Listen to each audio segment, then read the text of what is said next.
नमस्कार. Scientific assistant पोस्टसाठी आपण last सेशनला start केलंय टेक्निकल पार्ट, जो तब्बल 80 मार्कांसाठी आहे, जो गेम चेंजिंग पार्ट आहे. बघा, टेक्निकल पार्टचा आज आहे भाग दुसरा. जे विद्यार्थी पहिल्यांदाच हा व्हिडिओ बघतात त्यांना मी सजेस्ट करेल की अगोदर तुम्ही याचं प्रिपरेशन करण्यासाठी भाग 1 व्यवस्थित पूर्ण बघून घ्या, मग हा व्हिडिओ बघा. आता भाग 1 मध्ये आपण स्टार्ट केला होता केमिस्ट्रीचा एक topic acids, bases and salts. बरोबर, त्याचं जे फार महत्त्वाचं बेसिक्स होतं ते आपण भाग 1 मध्ये बघितलं. त्याच्या पुढे ॲडव्हान्स लेवलला आज आपण बघणार आहेत 5 ऍसिड्स बेसेसच्या कॉन्सेप्ट ज्या महत्त्वाच्या आहेत. चला स्टार्ट करूया. कोणत्या कोणत्या ऍसिड्स, बेसेस, सॉल्टच्या कॉन्सेप्ट आहेत तर बघा, concepts of acids and bases. बघा, ह्या कॉन्सेप्ट समजण्या अगोदर या कोणत्या कोणत्या महत्त्वाच्या कॉन्सेप्ट आहेत हे आपल्याला कळलं पाहिजे. पहिली कॉन्सेप्ट आहे अरहेनियस कॉन्सेप्ट. बरोबर, दुसरी महत्त्वाची कॉन्सेप्ट आहे ब्रॉन्स्टेड-लॉरी कॉन्सेप्ट. तिसरी आहे लेविस कॉन्सेप्ट. तुम्ही ना BSc झाले म्हणजे तुम्हाला हे माहिती असेल मे बी, पण आता तुम्ही विसरले असाल किंवा स्पर्धा परीक्षेसाठी या कॉन्सेप्ट मधलं काय महत्त्वाचं आहे ते आता तुम्हाला रिवाइज होणार आहे. नाहीतर तुम्ही जे TY BSc ला किंवा SY BS सेकंड इयरला जे शिकला असाल ते थेरॉटिकल होतं, खूप सारं लिहावं लागायचं. आता स्पर्धा परीक्षेसाठी असं लागत नाही. आता काय लागतं ते तुम्हाला आज शिकायला भेटणार आहे बरं का. तर बघा, concepts of acids and bases 5 concept आहे. पहिली आहे Arrhenius concept, second one is Brønsted-lorry concept, तिसरी आहे लेविस कॉन्सेप्ट आणि चौथी आहे fourth one is lux fluid concept आणि पाचवी आहे सॉल्व्हंट सिस्टीम कॉन्सेप्ट. एवढ्या 5 कॉन्सेप्ट व्यवस्थित करून ठेवायच्या आहेत आपल्याला. बरोबर, आजच्या सेशनमध्ये आपण बघूया ही फर्स्ट कॉन्सेप्ट, अरहेनियस कॉन्सेप्ट. बरोबर, बऱ्याचदा काय होतं विद्यार्थी मित्रांनो, ज्या महत्त्वाच्या मला अर्जंट तुम्हाला काही महत्त्वाचं सांगायचं असेल तर तुम्ही माझ्या कनेक्ट असले पाहिजे, म्हणजे मला जे सांगायचं ते पटकन तुमच्यापर्यंत पोहोचेल. त्याच्यासाठी तुम्हाला मी सजेस्ट करेल का हा जो इंस्टाग्राम आणि टेलिग्रामचं मी जो ID दिलेला आहे, पटकन जाऊन तुम्हाला तिथं जॉईन करून ठेवायचं. म्हणजे मी काही पटकन सांगितलं तुम्हाला, काही महत्त्वाची तुम्हाला खबर द्यायची असेल, काही तुम्हाला इंडिकेशन द्यायचे असेल, काही क्वेश्चन्स महत्त्वाचे द्यायचे असतील तर तुम्ही पटकन ते कॅच करू शकता आणि म्हणून इथं तुम्हाला जॉईन व्हायचंय. चला आता आपण बघूया अरहेनियस कॉन्सेप्ट. ही कॉन्सेप्ट जी आहे ना, हा सायंटिस्ट होता ना अरहेनियस, याने प्रथमतः ऍसिड म्हणजे काय, बेस म्हणजे काय ही कॉन्सेप्ट मांडली. पहिला प्रश्न कळला का तुम्हाला? पहिला प्रश्न तयार झाला की ऍसिड बेस कॉन्सेप्ट मांडणारा पहिला शास्त्रज्ञ कोणता होता. बरोबर, तर कोण होता? तो अरहेनियस होता. आता या सायंटिस्टने सांगितलं का ऍसिड म्हणजे काय अँड बेस म्हणजे काय. What is an acid and what is a base. आज तेच बघणार आहे आपण. जे महत्त्वाचं आहे कॉम्पिटिटिव्ह एक्झामला, जे महत्त्वाचं आहे तेच आपल्याला बघायचंय. बघा आता, एन एसिड, एसिड का मतलब क्या है वो देखेंगे पहले. Acid means hot. बघा आता अरहेनियस कॉन्सेप्ट नुसार एसिड म्हणजे काय. बघा, an acid is a hydrogen compound, is a hydrogen. मी तुम्हाला माहिती का, मी एवढं लिहून का देतो तुम्हाला, मी तुम्हाला थेरॉटिकल सांगू शकतो पण तुम्ही असं व्यवस्थित लक्ष देऊन ऐकाल, कळेल तुम्हाला. म्हणजे ना तुम्ही इथंच, म्हणजे एवढ्या लेक्चर झालं की तुम्हाला लगेच कॉन्सेप्ट क्लिअर होऊन जाईल. परत त्याच्यावर परत रिवाइज करायचा ना, अभ्यास करायची गरजच नाही पडली पाहिजे, म्हणून मी लिहितो इथं. What is meant by acid? What is meant by Arrhenius acid? And acid is a hydrogen compound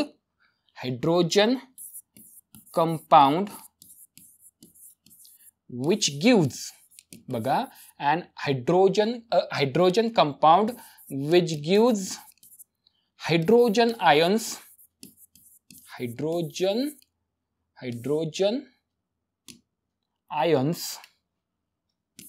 that is, म्हणजेच काय रे, H+, बरोबर, इन aqueous solution. एवढी डेफिनिशन आहे. आणि स्पर्धा परीक्षेला डेफिनिशन काय ते विचारणार आहेत का? नाही. राईट ए शॉर्ट नोट किंवा डिफाईन अरहेनियस ऍसिड असं नाही विचारणार. पण मी का लिहून दिली असेल बरं? याच्यामध्ये ना 3 शब्द फार महत्त्वाचे आहेत आणि ते घेऊन आपल्याला पुढे जायचे. बघा, पहिला पहिला सेंटेन्स अगोदर डेफिनेशन बघा. अरेनियस काय सांगतो की ऍसिड कोण असेल, ऍसिड हा एक हायड्रोजन कंपाऊंड असेल बरं का. म्हणजे काय, कोणताही कंपाऊंड ज्याच्यात हायड्रोजन असलाच पाहिजे असा अरेनियस म्हणतोय, मी नाही. दुसरं, which gives hydrogen ions, H+ देणारा असला पाहिजे. म्हणजे एखादा XYZ कंपाऊंड आहे तो H+ देणारा असला पाहिजे. H+ देण्यासाठी त्याच्यात अगोदर हायड्रोजन असला पाहिजे. 2 वर्ड झाले. तिसरा वर्ड फार महत्वाचा, in aqueous solution. What is mean by aqueous solution sir? एखादा सबस्टन्स, आता तुम्हाला सोल्युशन कसं बनवतात, सोल्यूट प्लस, इथं सांगतो व्यवस्थित, ती पण बेसिक कॉन्सेप्ट आहे, महत्वाचं आहे. सोल्युशन कसं बनतं माहिती आहे ना तुम्हाला, सोल्यूट प्लस काय रे, सॉल्व्हंट, वी गेट सोल्युशन. आता ह्या अरेनियस काय म्हणतो माहिती का, काय होतं रे हे, याला काय झालंय बघा. ऍसिड, अरेनियस काय म्हणतोय बघा व्यवस्थित. अरेनियस सांगतोय, what is mean by Arrhenius acid. Acid म्हणजे काय, 3 शब्द लक्षात ठेवायचे. पहिला, ऍसिड म्हणजे हायड्रोजन कंपाऊंड. पुढं दुसरं, विच गिव्ज H+ आयन, तो हायड्रोजन कंपाऊंडने H+ दिला पाहिजे. व्हेन इन ॲक्वियस सोल्युशन, केव्हा, जेव्हा त्याचं ॲक्वियस सोल्युशन बनवू तेव्हा. 3 शब्द कळले तुम्हाला, मिनिंग सांगतो. जेव्हा आपण एखादा सबस्टन्स आहे XYZ बरोबर, आणि सॉल्व्हंट नेहमी, तो काय म्हणतोय, सॉल्व्हंट नेहमी वॉटरच वापरायचं बरोबर, म्हणजे ॲक्वियस सोल्युशन त्याचं तयार करायचं, तर आपल्याला काय भेटेल, सोल्युशन भेटेल बरोबर की नाही. याला म्हणायचं वॉटर सोल्युशन भेटेल का नाही XYZचं.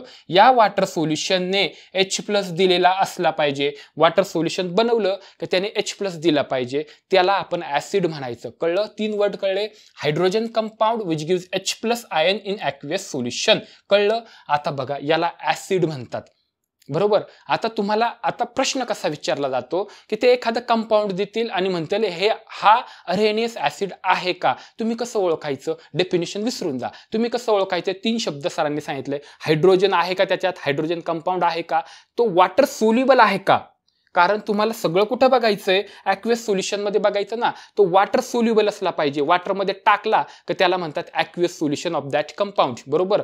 दुसरं, वॉटर सोल्युबल असला पाहिजे. आणि तिसरं काय, त्याने H+ दिला पाहिजे बरोबर. आता कोणते कोणते एक्झाम्पल्स आहेत, नेहमी तेच विचारतात. आता हे एक्झाम्पल्स व्यवस्थित करून ठेवा. Examples of Arrhenius acid. Arrhenius ऍसिडचं पहिलं example HCl, hydrochloric acid, HNO3, nitric acid, H2SO4, sulphuric acid, ज्याला किंग ऑफ केमिकल्स म्हणतात, रसायनांचा राजा म्हणतात सल्फ्युरिक ऍसिडला. आणि तिसरं, next 4th one is carbonic acid, H2CO3, carbonic, याला काय म्हणायचं, कार्बोनिक ऍसिड. आणखी आहे H3PO4. मी तुम्हाला एवढे एक्झाम्पल देतो का परत तुम्हाला याच्या बाहेरचा कोणतं एक्झाम्पलच विचारणार नाही. याला म्हणायचं फॉस्फोरिक ऍसिड. आणि आणखी एक एक्झाम्पल देऊन ठेवतो, CH3COOH, याला म्हणायचं ॲसेटिक ऍसिड. बघा, हे सगळे अरेनियस ऍसिड का आहेत बरं, सांगा बरं सर आम्हाला. बघा, सगळ्यामध्ये हायड्रोजन आहे, म्हणजे हा हायड्रोजन कंपाऊंड आहे. दुसरी गोष्ट, सगळे काय होतात, वॉटर सोल्युबल आहेत. वॉटरमध्ये टाकले की ते डिझॉल्व्ह होतात, म्हणजे सगळ्यांचं ॲक्वियस सोल्युशन तयार होतं. हे जर वॉटर सोल्युबलच नसते तर आपण सांगूच शकलो नसतो हे अरेनियस ऍसिड आहे का नाही. कारण अरेनियसने ते मेन्शनच केलेलं आहे की वॉटर सोल्युबल म्हणजे इन ॲक्वियस सोल्युशन बरोबर. म्हणजे समजा ॲक्वियस सोल्युशन म्हणजे काय, समजा मी H2SO4 घेतला, आता हा मला अरेनियस ऍसिड आहे का नाही हे कसं सांगायचं. मी हा घेणार, याला चेक करणार, तुझ्याकडे हायड्रोजन आहे का रे बाबा, तर तो म्हणतो आहे, म्हणजे पॉसिबिलिटी आहे अरेनियस असण्याची. मग मी त्याला वॉटर घेणार, हा सोल्यूट झाला. आता मी वॉटर घेणार, त्याला त्याच्यात टाकणार, तो वॉटर सोल्युबल झाला, म्हणजे त्याचं ॲक्वियस सोल्युशन तयार झालं, वॉटर सोल्युशन तयार झालं. दुसरी स्टेप पण त्याने कंप्लीट केली. आणि तिसरी स्टेप मी चेक करणार, तो H+ देतोय का. जर त्याने H+ दिला, ऑलरेडी देतो तो, आता इथं म्हणून तर इथं लिहिला ना, तो H+ देतो. So H2SO4 is Arrhenius acid. कळलं तुम्हाला, इतकं सिंपल सरळ होतं ते. इथपर्यंत झालं. आता याच्या पुढची कॉन्सेप्ट, आता याचं आयोनायझेशन कसं होतं ते आपण बघू. हे पण महत्वाच्या एक्झाम्पल्स लक्षात ठेवा. आता आपण याच्यापैकी एखादं एक्झाम्पल घेऊ आणि ऍक्च्युअली याचं डिसोसिएशन आयोनायझेशन कसं होतं बघा. जर मी HCl घेतला, हायड्रोक्लोरिक ऍसिड घेतला, त्याला जर मी पाण्यात टाकलं तर काय तयार होईल रे त्याचं? ॲक्वियस सोल्युशन तयार होईल, होय की नाही वॉटरमध्ये. आता पहिलं HCl ऍसिड आहे का नाहीये, अरहेनियस आहे का नाहीये, कारण ऍसिडच्या थेरी 5 बघायच्यात आपल्याला. 5वी थेरी झाली की तुम्हाला लगेच कळलं पाहिजे तो कोणत्या थेरीनुसार ऍसिड आहे. आता HCl आहे, मी जर म्हणलो हा अरेनियस ऍसिड आहे का नाही एवढंच सांगा. तुम्ही काय चेक केलं? हायड्रोजन कंपाऊंड आहे का, ॲक्वियस सोल्युशन तयार होतंय का, वॉटरमध्ये टाकल्यावर डिझॉल्व्ह होतो का, तर होतो. आणि नंतर याचं डिसोसिएशन होतंय का, डिसोसिएशन कसं होत असतं. आता थोडं BSc झालं म्हणजे नॉर्मल माहिती असेल तुम्हाला का लेफ्ट साईडला सहजासहजी कॅटायन असतात. Cation means positively charge species आणि राईट साईडला हे एनायन्स असतात, निगेटिव्हली चार्ज स्पेसिस. पण हे 99% असंच असतं जे स्ट्रॉंग ऍसिड असतात. जर कॅटायन उजव्या साईडला गेले, इकडून गेले तर ते वीक ऍसिड तयार होतं. जसं ऍसिटिक ऍसिड हो की नाही, तर उजव्या साईडने जातं CH3COO- वीक ऍसिड आहे. अजून मी तुम्हाला काल सांगितलं, मी तुम्हाला सांगितलंच नाही स्ट्रॉंग ऍसिड कधी वीक ऍसिड, आता सांगणार आहे मी ते. बघा HCl झाला, ॲक्वियस त्याचं वॉटर सोल्युशन, HCl घेतला, पाण्यात टाकला, ॲक्वियस सोल्युशन तयार झालं आणि मग बघितलं त्याचं डिसोसिएशन आयोनायझेशन होतंय का, तर होतं. ते लगेच डिसोसिएट होतात. पॉझिटिव्ह आणि निगेटिव्ह चिकटलेले असतात, ते लगेच ब्रेकअप करतात, बाजूला होतात. We get H++Cl- anion cation झालं तयार. मग आता बघा हाइड्रोजन कंपाउंड आहे, वाटर सोल्यूबल आहे, H+ दिला, इसका मतलब क्या हुआ? इसका मतलब सिंपल है, ये क्या है? एसिड है अकॉर्डिंग टू अरहेनियस कॉन्सेप्ट. आहे की नाही सिंपल? अरे केमिस्ट्री लय सोपं आहे. याच्यापेक्षा आता 2-3 लेक्चर झाले का आपण फॉरेन्सिक सायन्स मध्ये 2-3 लेक्चर घेणार आहे. झालं ऍसिड कळलं तुम्हाला. आता ना सर मला पहिलं हे सांगा स्ट्रॉंग ऍसिड म्हणजे काय आणि वीक ऍसिड म्हणजे काय. The acid which dissociates completely, म्हणजे ब्रेकअप झाले तर तोंड पण नाही बघायचं, तू तिकडं मी इकडं, असं जर होत असेल लाईफ टाईम तर त्याला म्हणायचं स्ट्रॉंग ऍसिड. आणि ब्रेकअप झालं दुसऱ्या दिवशी परत तू कसा आहे किंवा तू कशी आहे असं जर होत असेल तर त्याला म्हणायचं वीक ऍसिड. परत ते भांडायचे, परत एकत्र येते, उगाच मध्ये पडलो आपण, झंझट आपल्याला झाली असं आपल्याला वाटेल. कळत? That the acid which dissociates incompletely, which dissociates partially is called weak acid. जैसे कि एसिटिक एसिड. ये एसिटिक एसिड जो है वो वीक एसिड है. काय होतं? CH3COOH है ना, तो अरहेनियस एसिड आहे, हायड्रोजन कंपाऊंड आहे, वॉटर सोल्युबल आहे, H+ देतो पण त्याला राहत नाही, तो परत मिक्स होतात एकमेकांना, परत एकत्र कनेक्ट होऊन एसिटिक एसिड तयार होतं. त्याच्यामुळे तो वीक एसिड आहे. HCl तर तसं नाही, एकदा दिला संपला तुझा माझा पत्ता कट, तर that is the strong acid. आता तुम्हाला कळतंय ना स्ट्रॉंग ऍसिड वीक ऍसिड बरोबर. सिंपली नॉर्मलच शिकायला पाहिजे, एकदम बंबार्डिंग झाले तुम्ही गायब होऊन जाल. आता कळलं तुम्हाला HCl ऍसिड आहे, अरहेनियस ऍसिड, एवढे सगळे लक्षात ठेवा बरं का नावासहित. चला आता तुम्हाला स्ट्रॉंग ऍसिड कळलं, वीक ऍसिड कळलं बरोबर. Same strong base weak base पण सेमच आहे. तुम्हाला अरहेनियस ऍसिड कसं ओळखायचं ते पण कळलं. चला आता आपण अरहेनियसचा बेसेस काय असतात ते बघूया. पण अरहेनियस कॉन्सेप्ट मध्ये बेसला बेस म्हणत नाही सर. अरहेनियस कॉन्सेप्ट मध्ये बेसला बेस नाही म्हणत, नाही म्हणत, त्याला अल्कली म्हणतात. आता आठवा भाग 1, आज आपण भाग 2 बघतोय. भाग 1 मध्ये मी तुम्हाला काय सांगितलं होतं? All alkalis are bases but all bases are not alkali. मतलब जितने भी अल्कली है वो सब बेस है, लेकिन सभी बेस अल्कली नहीं है. जैसे कि बेस जो आहे ना त्याचे 2 प्रकार पडतात, एक तो वॉटर सोल्युबल, एक वॉटर इनसोल्युबल. जो वॉटर सोल्युबल बेस आहे तो अल्कली, जो वॉटर सोल्युबल बेस नाही तो अल्कली होऊ शकत नाही, त्याला बेसच म्हणायचं. आता अरहेनियस म्हणतोय वॉटर सोल्युबल असला पाहिजे म्हणजे तो अल्कलीच असेल की नाही. जे वॉटर सोल्युबलच नाही ते अरहेनियसला सांगताच येत नाही, ते त्याचा ड्रॉबॅक आहे. तो म्हणतो पहिलं वॉटर सोल्युबल करून बघ तरच मी सांगतो. आता जो बेस वॉटर सोल्युबल आहे त्याच्याबद्दलच अरहेनियस बोलतोय, जो वॉटर सोल्युबल नाही त्याच्याबद्दल तो बोलतच नाहीये, त्यांचा पत्ता कट. आता आपण फक्त अल्कलीच्या बाबतीत बोलतो. मग मला सांगा, मी जर म्हणलो NaOH is a Arrhenius base, इसका क्या मतलब हुआ? इसका मतलब सिंपल है का तो अल्कली आहे, वॉटर सोल्युबल आहे. चलो डेफिनेशन अच्छे से देख लेते हैं. अल्कलीचा काय अर्थ होतो बघा. अल्कली बरं लिहून घेऊ, व्यवस्थित लिहून देतो तुम्हाला. ए अल्कली बघा आता व्यवस्थित. Alkali is a hydroxide compound alkali is a hydroxide compound. बघा, alkali is a hydroxide compound which gives hydroxyl ion. कळतं का हायड्रॉक्सिल आयन कोणता? सांगा कॉमेंट मध्ये सांगा बरं. OH minus which gives OH minus hydroxyl ion in aqueous solution. मतलब क्या हुआ? सेम स्ट्रॅटेजी वापरायची इथं. परत सांगतो, इथं पण 3 वर्ड घेऊन जायचे पुढे, बाकी काय घ्यायचं नाही आपल्याला डेफिनेशन. तुम्ही जेव्हा पुढे प्राध्यापक झाले तर व्यवस्थित सांगा पोरांना. नसेल तर आता कॉम्पिटेटिव्ह एक्झाम तुम्ही दिली, सायंटिफिक असिस्टंट झाले, तुम्हाला लगेच कळलं पाहिजे RNA ऍसिड आहे का बेस आहे, कारण ते पुढे फ्युचरमध्ये तुम्हाला त्या पोस्टवर काम करताना लागणार आहे ऍसिड्स बेसेस. बघा, अरेनियस बेस इसका मतलब अल्कली. अल्कलीला कधी म्हणायचं, अल्कली कधी म्हणायचं, अरेनियस बेस कधी म्हणायचं? बघा, तो हायड्रॉक्साइड कंपाऊंड असला पाहिजे. म्हणजे काय? त्याच्यामध्ये OH असला पाहिजे, हायड्रॉक्साइड कंपाऊंड असला पाहिजे. विच गिव्स हायड्रॉक्सिल आयन, त्याने OH मायनस दिला पाहिजे. केव्हा? In aqueous solution. म्हणजे एखादा सोल्यूट आपण घेतला, जसं की NaOH घेतलं. NaOH घेतल्यानंतर एक्झॅक्ट बघा, डेफिनेशन व्यवस्थित समजून घ्या. Alkali is a hydroxide compound which gives hydroxyl ions OH minus ion in aqueous solution. बरोबर, 3 वर्ड घेऊन चालले पुढं. एखादा सोलिड घेतला, NaOH घेतला, तर तो हायड्रॉक्साइड कंपाउंड आहे का? त्याच्या टेलला, शेपटीला OH आहे का? तर आहे. बरोबर, टेल म्हणजे कळतं ना उजव्या साईडला. हायड्रॉक्साइड कंपाउंड आहे का? तर NaOH बघा, NaOH. त्याच्या टेलला OH आहे का? हायड्रॉक्साइड कंपाउंड आहे का? हा आहे. Which gives hydroxyl ions OH minus ions in aqueous solution. हे घेतलं, याला पाण्यात टाकलं, वॉटर H2O मध्ये जर टाकलं तर त्याचं डिझोल्युशन होईल, वॉटर सोल्युबल होईल. आता हा झाला अल्कली. आणि वॉटर सोल्युबल झाला रे झाला की यांच्यामध्ये होणार ब्रेकअप.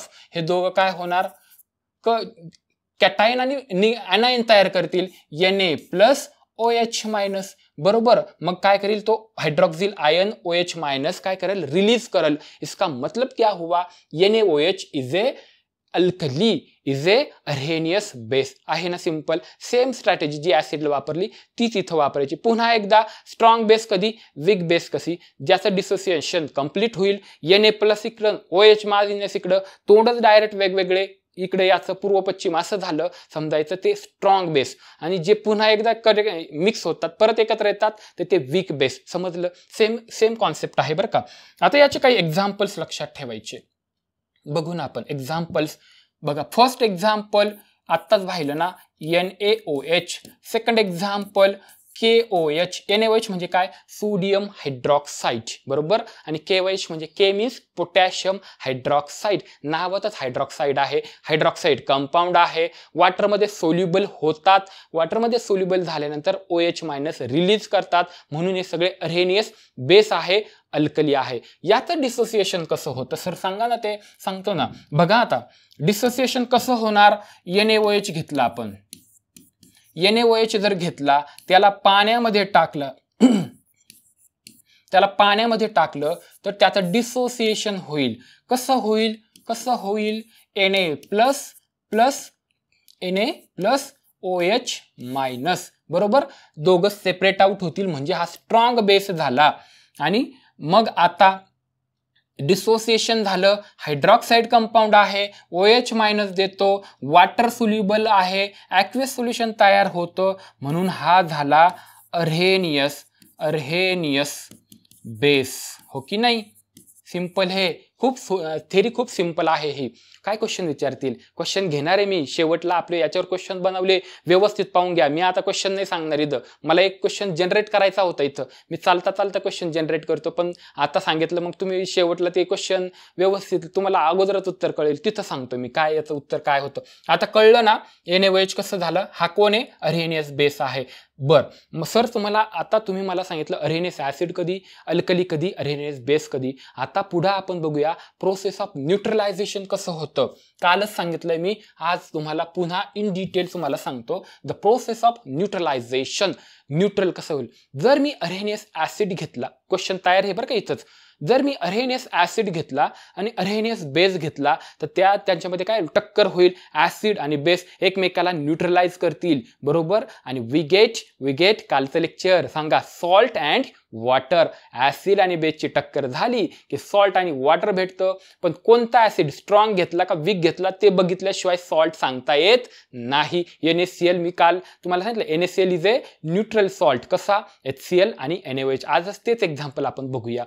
ऍसिड जे होते ना, अरहेनियस ऍसिड, ते काय करत होते, अरहेनियस कॉन्सेप्टमध्ये H+ रिलीज करत होते आणि बेसेस OH- रिलीज करत होते. मग प्रोसेस ऑफ न्यूट्रलायझेशन कशी होईल, H+ OH- आणि काय होईल, न्यूट्रल होईल, यांच्यापासून काय बनेल, H2O, बरोबर, H2O.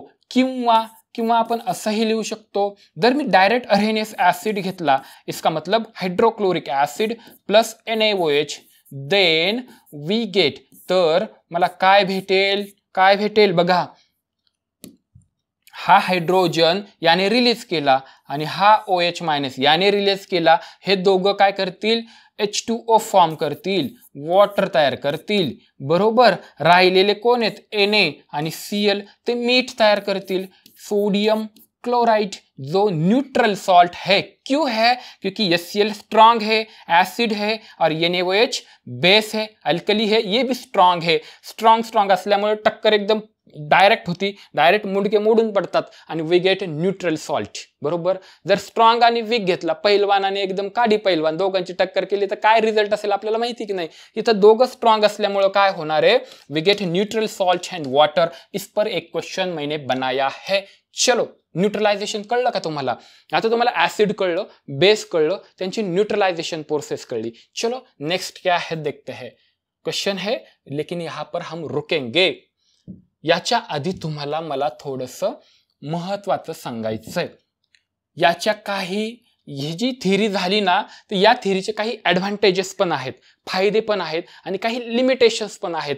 त्याच्यावर महत्वाचे क्वेश्चन्स विचारतात. बघूया एडवांटेजेस ऑफ अरहेनियस कॉन्सेप्ट. चलो देखते हैं क्या है इसका एडवांटेज. या थिअरीचा ना ॲडव्हान्टेज आहे. पहिला ॲडव्हान्टेज काय, we can easily determine acid base properties of water soluble substances. एखादा सबस्टन्स असेल, तो वॉटर सोल्युबल असेल, तर त्याला आपण काय म्हणू, तो सोल्युशन झाला, वॉटर सोल्युशन तयार झालं, बरोबर. त्या वॉटर सोल्युशनचं ऍसिड बेस प्रॉपर्टीज आपल्याला इझिली फाइंड आउट करता येईल. समजा मी एखादा सबस्टन्स घेतला, तो पाण्यात टाकलं, तर त्याचं काय झालं, ते वॉटर सोल्युशन तयार झालं. त्याचं ऍसिड बेस कॅरेक्टर आता मला फाइंड आउट करता येतं. मी फक्त चेक करणार H+ दिलाय का OH- दिला, त्याच्यावरून अरहेनियस कॉन्सेप्ट, या कॉन्सेप्टवरून आपण इझिली फाइंड आउट करू शकतो का तो ऍसिड आहे का बेस आहे. एवढी एकच ॲडव्हान्टेजेस लक्षात ठेवायची. कळलं का, ॲडव्हान्टेजेसवर एवढा क्वेश्चन नाही, पण लिमिटेशनवर क्वेश्चन असतो. मी एवढं लेक्चर भारी घेतलं आणि एखादी जर चूक केली का बरोबर तुम्ही पकडणार, सर हे चुकलं, बरोबर की नाही. तसं कोणतीही कॉन्सेप्ट येऊ द्या, जो एक्सेप्शनल पार्ट असतो ना, त्याच्यावर क्वेश्चन्स बनवतात. एवढी थिअरी झाली, पण ते लिमिटेशनवर जाऊन चिकटतील, म्हणून मी लिमिटेशनला आता फोकस करणार आहे. आता नीट लक्ष द्या. ॲडव्हान्टेजेस एवढं महत्त्वाचं नव्हतं, पण limitation is very important. Very नाही, मी क्लासमध्ये असं सांगत असतो, VVVVIMP, बरोबर. मग तुम्हाला कळतं जास्त. Limitation of this theory, of this concept. काय लिमिटेशन आहे, पहिली लिमिटेशन मी तुम्हाला काय सांगितलं, वी कॅन, आता इथं जर बघितलं, we can easily determine acid base properties of water solution. पण वॉटरच का, बाकीचे सॉल्वंट पण आहेत ना, कार्बन टेट्राक्लोराइड आहे, बेंझिन आहे, त्यांच्या बाबतीत काय, समजा एखादा सबस्टन्स वॉटरमध्ये सोल्युबल नाहीये, पण तो कार्बन टेट्राक्लोराइड मध्ये, तो पण सॉल्वंट आहे. सोल्युशन कळतं तुम्हाला, solute plus solvent we get a solution. आता या अरहेनियसने सांगितलं, एखादा सबस्टन्स वॉटरमध्ये डिझॉल्व्ह करा, ॲक्वेस सोल्युशन त्याचा बनवा, आणि मग ऍसिड किंवा बेस प्रॉपर्टीज आपल्याला कळेल. पण एखादा सबस्टन्स आहे जो वॉटरमध्ये सोल्युबल नाहीये, पण तो बेंझिन मध्ये आहे, कार्बन टेट्राक्लोराइड मध्ये आहे, मग त्यांच्या बाबतीत काय, अरहेनियस गप्पच बसून घेतलं त्याने. हे त्याचं काय झालं, लिमिटेशन आहे. इंग्लिशमध्ये सांगू तुम्हाला काय लक्षात ठेवायचं, वी कॅन इज, आता इथं काय होईल, लिमिटेशन याचं काय होईल, this theory defines acids and bases in terms of water solution only, in terms of aqueous solution only, but there are other solvents, organic solvents also, जैसे की कार्बन टेट्राक्लोराइड, बेंझिन. कळलं ना, मराठी सांगू, अरेनियसने सांगितलं की एखादा सबस्टन्स घ्या, पाण्यात टाका, त्याच्यानंतर त्याचा सोल्युशन तयार होईल आणि मग तुम्हाला ऍसिड आणि बेस कळलं. पण एक सबस्टन्स मी घेतला, तो वॉटरमध्ये सोल्युबलच नाहीये. मग त्याने गप्प बसून घेतलं अरेनियसने. मी त्याला म्हणलं कार्बन टेट्राक्लोराइडमध्ये सोल्युबल होतं, अरेनियस सांगा मला काय करायचं. त्याने गप्प बसून घेतलं. ही त्याची झाली लिमिटेशन. नाही, सायंटिस्ट फार हुशार होता बरं का तो. त्याने पहिली कॉन्सेप्ट मांडलेली आहे, याच्यावर क्वेश्चन विचारलेला पण आहे. त्याच्यामुळे अरेनियस लक्षात ठेवा तुमच्या. पहिली तुम्हाला लिमिटेशन कळली, त्याने का गप्प बसला. त्याला फक्त वॉटर सोल्युशन, ॲक्वेस सोल्युशन मध्येच बोलता आलं, बाकीच्यांच्या बाबतीत त्याला बोलता आलेलं नाही.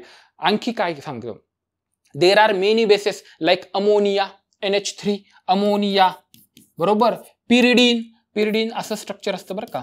स्ट्रक्चर लक्षात नाही ठेवायचं तुम्हाला, नाही तर स्ट्रक्चर करत बसता तुम्ही. स्ट्रक्चर पिरिडीन, बरोबर.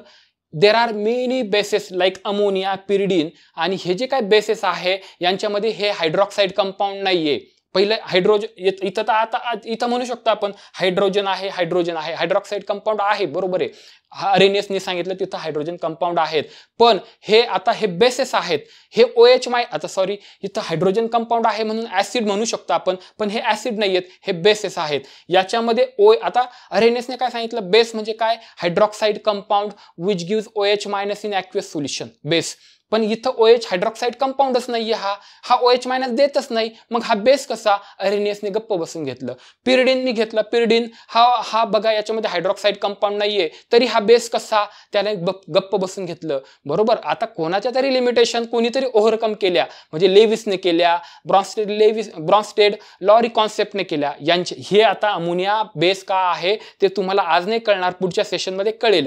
पण आज अरेनियस बघत असताना, अरेनियस बेस सांगत असताना तो म्हणतोय हायड्रॉक्साईड OH कंपाऊंड असलं पाहिजे, हायड्रॉक्साईड कंपाऊंड असलं पाहिजे, वॉटर सोल्युबल असलं पाहिजे, OH- दिलं पाहिजे. मग मी त्यांना विचारलं, sir ammonia is a base, why? त्यांनी गप्प बसून घेतलं, कारण त्यांनी मला सांगितलं हायड्रॉक्साईड कंपाऊंड पाहिजे. अमोनिया हायड्रॉक्साईड कंपाऊंडच नाही, काय चेक करायचं, त्यांना सांगता आलेलं नाहीये. दुसरं बघा, असे आणखी ऍसिड्स पण आहेत. There are many acids like BF3, AlCl3, बरोबर, BF3, AlCl3, they are acidic in nature. हे सगळे ऍसिड आहेत. मग आम्ही ऍसिडची डेफिनेशन पाहिली अरेनियसची. काय असलं पाहिजे, हायड्रोजन कंपाऊंड असलं पाहिजे, H+ दिला पाहिजे, वॉटर सोल्युबल पाहिजे. आता हे दोघं हायड्रोजन कंपाऊंडच नाहीये आणि हे दोघं ऍसिड आहेत. आता काय सांगायचं, अरेनियस त्यांना विचारलं, ते गप्प बसले. इसका मतलब क्या हुआ, ये इनकी लिमिटेशन है. म्हणजे BF3 आणि AlCl3 ऍसिडिक इन नेचर आहेत, हे अरेनियसला सांगता नाही आलं. त्यानंतर NH3, पिरिडीन, हे बेसिक नेचर आहे, ते त्यांना सांगता नाही आलं. त्यानंतर त्यांनी सांगितलं सबस्टन्स वॉटरमध्येच सोल्युबल करा, ॲक्वेस सोल्युशनच वापरा. बाकीचे सोल्युशनचं काय, बाकीचे सॉल्व्हंटचं काय, त्याबद्दल त्यांना सांगता आलं नाही. आणखी एक त्यांचा महत्वाचं लिमिटेशन सांगतो. त्यांनी काय सांगितलं, acid gives H+ ion in water solution. एक सबस्टन्स घेतला, पाण्यात टाकला, H+ त्याने दिला, अरेनियस ऍसिड आहे, तोने काय दिला, H+ दिला. पण तुम्हाला सांगू, H+ is not found in bed. म्हणजे H+ हा इझिली एकटा सापडत नाही. आता वॉटर सोल्युशन मध्ये तो काय करतो, जर आता अरेनियस म्हणतो एक सबस्टन्स घ्या आणि तो वॉटरमध्ये टाका, तो H+ देईल हो, पण H+ वॉटरमध्ये एकटा सापडत नाही. It forms hydronium ion H3O+. तो काय करतो सांगू का, आता हे तुम्हाला महत्वाचं नाही बरं का, MSc झालं असेल तर तुम्हाला कळेल. ऑक्सिजनवर 2 लोन पेअर असतात, हा एकटा राहत नाही, तो लगेच त्याच्यावर अटॅक करतो आणि H3O+ तयार होतं. याला काय म्हणतात, हायड्रोनियम आयन. काय म्हणतात, हायड्रोनियम आयन. आता मग आरएनएस जाऊन फसला, कारण त्याने H+ लिबरेट केला, रिलीज केला, पण तो एकटा नेकेड सापडत नाही, बेअर सापडत नाही. आता नेकेड, बेअर हे इंग्लिशमध्ये वर्ड्स महत्वाचे आहेत बरं का तुम्हाला, त्याच्यावर ते विचारतात. म्हणजे नेकेड म्हणजे काय, उघडा, बेअर्ड, बरोबर, ओपन. तर H++ H2O+ यांच्यापासून हायड्रोनियम आयन तयार होतो आणि तो म्हणतो आपल्याला H+ लिबरेट होतो, पण तो एकटा सापडतच नाही वॉटरमध्ये, तो तयार करतोय लगेच हायड्रोनियम आयन. मग ही पण त्याची लिमिटेशन झाली. त्याने तर सांगितलं H+ लिबरेट झालाय, पण तो एकटा सापडतच नाही, तो हायड्रोनियम आयन मध्ये सापडतो. This is the limitation of Arrhenius concept. समजलं तुम्हाला. या व्यतिरिक्त या व्यतिरिक्त तुम्हाला अरेनियस कॉन्सेप्टमध्ये काहीच लक्षात नाही ठेवायचं, याच्या बाहेर प्रश्नच जाणार नाही. आता तुम्हाला कळलं असेल ना व्यवस्थित. चला याच्यावरचे प्रश्न आपल्याला सोडवायचे, पण किती सेकंदात? 15 सेकंदात. चला आपण ट्राय करूया. आता सध्या काही प्रश्न बघू नका, तुम्हाला मी बरोबर टाइम लावून देतो. टाइम लावूनच तुम्ही व्यवस्थित सॉल्व करायचं, म्हणजे काय होती? प्रैक्टिस होते. चलो देखते हैं हम. सिर्फ हमें 15 सेकंड्स ही यूज करने हैं. चलो देखते हैं. स्टार्ट. देखो क्वेश्चन अच्छे से. नेहमीप्रमाणे प्रश्न पूर्ण वाचायचा आहे, ऑप्शन्स पूर्ण वाचायचेत आणि मगच आन्सर द्यायचं आहे. बरोबर? आता मी पूर्ण स्क्रीनवर घेतलाय क्वेश्चन. आता मी जर बाहेर गेलो तर मग वेगळं वाटेल, म्हणून आता व्यवस्थित बघून घ्या. थोडंसं मी मध्ये येतोय, पुढच्या वेळेस आपण ओव्हरकम करू. डन. चलो मी वाचूनच दाखवतो व्यवस्थित. क्वेश्चन काय पहिला? Which statement. आता ना मला एक कॉमेंट काल बघायला भेटली, सर प्रश्न पण मराठीत घ्या. बघा, जर तुम्ही BSc केमिस्ट्री किंवा फॉरेन्सिक सायन्स झालेला असाल आणि तुम्ही जर सायंटिफिक असिस्टंट पोस्टसाठी जर अभ्यास करत असाल ना, तर मी सांगेल की तुम्ही थोडंसं केमिस्ट्री रिलेटेड इंग्लिशमध्ये हे करा. कारण ना काही केमिस्ट्री रिलेटेड आपण इंग्लिशमध्ये शिकलेलं असतो, ते आपल्याला लगेच कॅप्चर होतं. पण मी मराठीमध्ये पण ते व्यवस्थित सांगतो, कारण ते सगळ्यांचा विचार मी करणार आहे. पण तुम्ही जर senior laboratory assistant, junior laboratory assistant किंवा आणखी भांडार लिपिकची जी वरिष्ठ लिपिक भांडारची जी पद आहे ना, त्याची प्रिपरेशन करत असाल तर तुम्ही हे केलं तर चांगलंच आहे, तुम्हाला एक्स्ट्रा नॉलेज भेटेल. पण तुमचे सेपरेट लेक्चर्स येणार आहे. तुमचं लेक्चर्स त्याची जी एक्झामचे डिमांड आहे त्या पद्धतीने सेपरेट बॅचेस असणार, सेपरेट लेक्चर असणार. हे जे असणार आहे ना, हे फक्त सायंटिफिक असिस्टंटच्या फोकसली डेडिकेटेड. मी तुम्हाला सांगू, या 4 पोस्टला मी फार डेडिकेशन दिले, फार. रात्री कधी 1-2 तुम्ही पाहिलं असेल, खूप लोकांना रात्री 1-2 वाजता रिप्लाय भेटतो, कारण तिथपर्यंत मी सध्या जागून व्यवस्थित कॉन्टेंट सेपरेट बनवतोय. असिस्टंटचं वेगळं, सायंटिफिक असिस्टंट वेगळं, सिनियर लॅबोरेटरी असिस्टंट वेगळं, ज्युनियर लॅबोरेटरी असिस्टंट वेगळं आणि वरिष्ठ लिपिक भांडारचं वेगळं. हेच द्यायचं एकच, नाहीतर काही आरोग्य सेवकचेच प्रश्न तेच चालवून द्यायचं असं नाहीये. माझी फार तळमळ आहे का सगळ्या पोस्टना आपल्या चॅनलवर भेटला पाहिजे. पण त्याच्यासाठी तुम्हाला एक टास्क आहे. सगळ्यांनी पहिलं सबस्क्राईब करा, लाईक करा आणि शेअर करा मित्रांना. मला ना आता आपले जवळजवळ 2000 सबस्क्रायबर आहे. मला उद्या कोणत्या परिस्थितीत 3000 सबस्क्रायबर, लाईक, शेअर झालेलं पाहिजे तुमच्याकडून, कारण मी डेडिकेशन दिलं तर मी तुमच्याकडून तेवढं एक्सपेक्टेशन ठेवू शकतो. डन. चलो क्वेश्चन अच्छे से समझ लो. Which statement concerning Arrhenius acid base theory is not correct. खालीलपैकी कोणतं स्टेटमेंट असं आहे जे अर्हेनियस ऍसिड बेस कॉन्सेप्ट किंवा ही जी थेरी आहे तिला लागू होत नाही? पहिलं बघा, an arrhenius base produces hydroxide ions, मतलब OH- ions in water solution. म्हणजे अर्हेनियस बेस कधी म्हणायचा, किंवा अर्हेनियस बेस जो असतो ना तो OH- प्रोड्यूस करतो वॉटर सोल्युशन मध्ये. आणि त्यांनी विचारले नॉट करेक्ट, फॉल्स स्टेटमेंट, चुकीचं कोणतं? हे तर बरोबर आहे, म्हणून हे उत्तर आपलं असू शकत नाही. इथं काय होतं माहिती का, आपण चुकीचं विचारलं आणि इथं चूक केलं, आणि तेच आता इथंच विचारलं फॉल्स म्हणजे नॉट करेक्ट, आणि इथं चूक दिसलं हेच मारून दिलं तुम्ही. असं चुका होतात, त्याला म्हणतात सिली मिस्टेक्स. ह्या सगळ्या गोष्टी मी पाहिलेल्या आहेत, अनुभवलेल्या आहेत. त्यामुळे तुम्हाला मी सांगताना सगळं इन डिटेल सांगतोय का काय चुका होऊ शकतात. चला पुढचा बघूया. An arrhenius acid produces, acid कधी असेल? Hydrogen ions, H+ ions in aqueous in water solution. हे पण स्टेटमेंट काय रे? बरोबर आहे. म्हणजे हे पण आपलं आन्सर नाहीये. हे स्टेटमेंट बरोबर आहे, आन्सर आपलं नाहीये बरं का. हे असं नीट समजून घ्या. Acid base reactions takes place in aqueous as well as. आता ना तुम्हाला हे कळलं पाहिजे बरं का.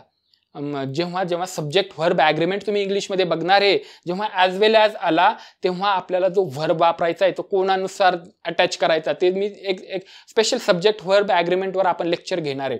आता याने काय सांगतोय, ही जी अर्हेनियस कॉन्सेप्ट आहे याच्यामध्ये acid base reaction takes place in aqueous, त्याच्या सोबतच as well as non aqueous. नाही ना दादा, फक्त त्याला ॲक्वियस पाहिजे. म्हणजे हे जे स्टेटमेंट आहे हे नॉट करेक्ट आहे, फॉल्स आहे, चुकीचं आहे. आता चौथं पण सरांनी सांगितलंय, चौथं पण व्यवस्थित पाहून घ्यायचं.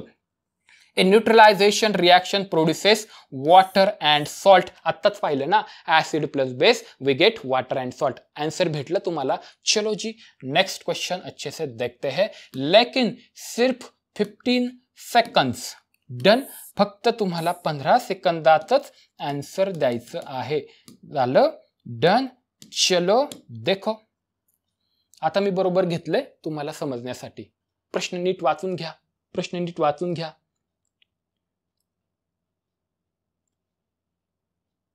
डन डन डन हो गया. चलो देखते हैं.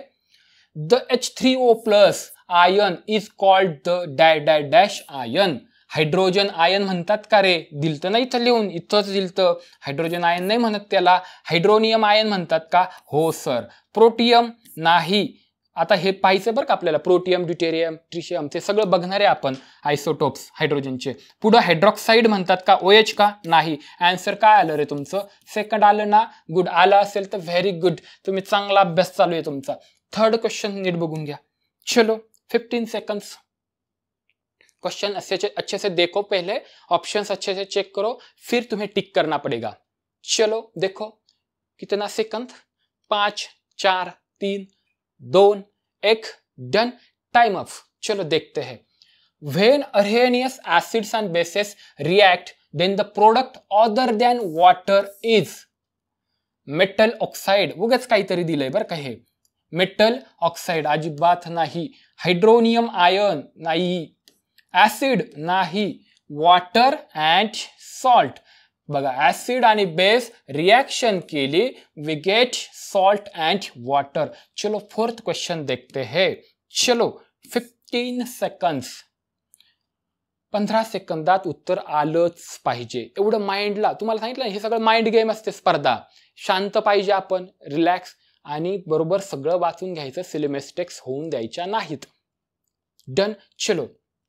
Which of the following is are. असं जर आलं ना, जाग व्हायचं. एक हे की अनेक हे, सिंग्युलर प्लुरल कळत नाही. हे आपण इंग्लिशमध्ये बघणार आहे. इज कधी वापरायचा, आर कधी वापरायचा. Limitations of Arrhenius concept. खालीलपैकी कोणती किंवा कोणत्या लिमिटेशन्स आहेत कोणाच्या? अर्हेनियस कॉन्सेप्टच्या. बघा, free H+ ions do not exist in water. बरोबर आहे, सरांनी सांगितलं होतं, शिकवलं होतं, राव आलं इथे. This concept is limited to water solutions, aqueous solutions only. हो, पाहिलं आम्ही. Some bases do not contain OH- ions. हो, पाहिलंय, सरांनी सांगितलं. अमोनिया इज अ बेस, त्याच्यावर एक लोन पेअर. आणि पिरिडीन, बरोबर, इथं असा पिरिडीन, याच्यावर पण एक लोन पेअर. आणि हे दोघं कोण आहेत? बेसिक इन नेचर आहे. आणि अरेनियस गप्प बसून घेतलं होतं त्याने. हायड्रॉक्साईड कंपाऊंडच नव्हता. Some bases do not contain OH- ions. हे पण करेक्ट आहे. मग याच्या लिमिटेशन कोणत्या? हे 3 पर्याय येतील का? नाही. Answer is all of the above. Correct. 4 questions झाले. लास्ट वन बघूया. चला चला 15 सेकंड्स. चलो जी, देखो अच्छे से.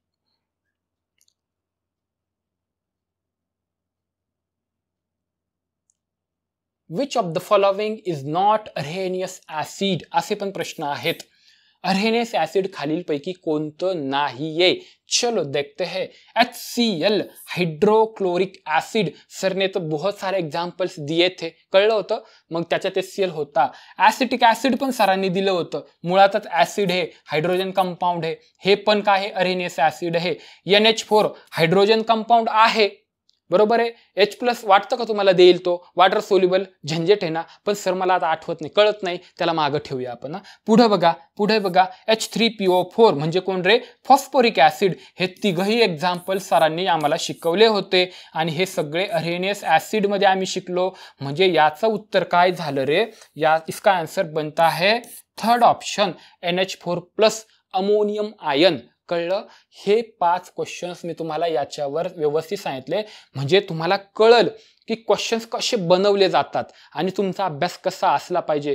तुम्ही त्या पोस्टवर काम करत आहात तर तुमच्या पुढे ते प्रश्न पडणार आहेत, तेच प्रश्न तुम्हाला विचारणार आहेत. याची स्थापना काय झाली आणि मग ते आरोग्य सेवक अमुक तमुक ते प्रश्न नाही करायचे. इन डिटेल आपल्याला डेडिकेटेड अभ्यास करावा लागेल. चला, ह्या सेशनमध्ये आपण एक कॉन्सेप्ट शिकलो, बरोबर. पुढच्या सेशनमध्ये आपण ब्रॉन्स्टेड लॉरी कॉन्सेप्ट शिकू. जे अरेनियसला जमलं नाही, त्याला जे सांगता आलं नाही ऍसिड म्हणजे काय, बेस म्हणजे काय, ते ओव्हरकम केले ब्रॉन्स्टेड लॉरी कॉन्सेप्टने. ब्रॉन्स्टेडला पण काही त्यांना दोघांना जमलं नाही, ते लेविसने आपल्याला काय केलंय सांगितलेलं आहे. म्हणून या सगळ्या थिअरीचा विचार करूनच आपल्याला ऍसिड बेस सांगावं लागतं, कोण ऍसिड आहे कोण बेस आहे. इथपर्यंत पोहोचलात ना, आणि मी बघितलंय तुम्ही सबस्क्राईब नाही केलं काहींनी, लाईक शेअर सबस्क्राईब नक्की करायचंय, तुमच्या मित्रांना शेअर करा. त्याला आता ह्या सेशनमध्ये थांबू, भेटूया पुढच्या सेशनमध्ये. Thank you so much.